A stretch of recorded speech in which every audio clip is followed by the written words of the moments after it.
Is there such a thing as the worst sin, one sin that is worse than all the others? Well, there is. I am well aware that some people differ. They maintain that we can't declare any sin worse than any other. To God, a sin is how it's often expressed. In this view, a person who steals a stapler from the office is committing as grievous a sin in God's eyes as a murderer. But most people intuitively, as well as biblically, understand that some sins are clearly worse than others. We are confident that God has at least as much common sense as we do. The God of Judaism and Christianity does not equate stealing an office item with murder. So then, what is the worst sin? The worst sin is committing evil in God's name. How do we know? From the third commandment of the Ten Commandments. This is the only one of the Ten Commandments that states that God will not forgive a person who violates the commandment. What does the commandment say? It is most commonly translated as, "Do not take the name of the Lord thy God in vain, for the Lord will not hold guiltless," meaning will not forgive, "whoever takes his name in vain."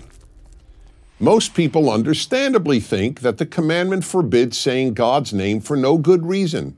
So something like, "God, did I have a rough day at work today?" violates the third commandment. But that interpretation presents a real problem. It would mean that whereas God could forgive the violation of any of the other commandments, dishonoring one's parents, stealing, adultery, or even committing murder, he would never forgive someone who said, "God, did I have a rough day at work today?" Let's be honest. That would render God and the Ten Commandments morally incomprehensible. Well, as it happens, the commandment is not the problem. The problem is the translation. The Hebrew original does not say, "do not take." It says, "do not carry."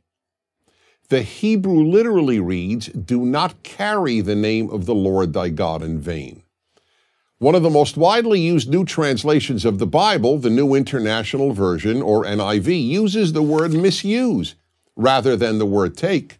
"You shall not misuse the name of the Lord your God." This is much closer to the original's intent.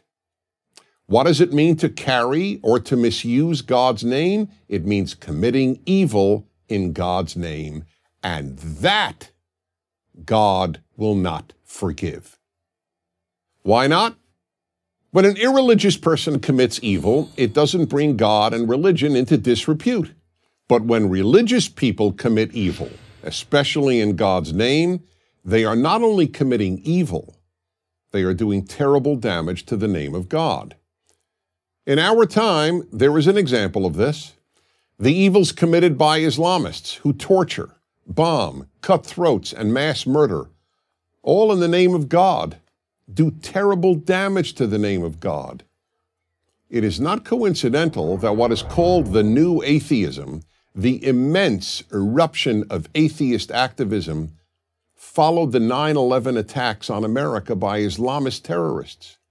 In fact, the most frequent argument against God and religion concerns evil committed in God's name, whether it is done in the name of Allah today or was done in the past in the name of Christ.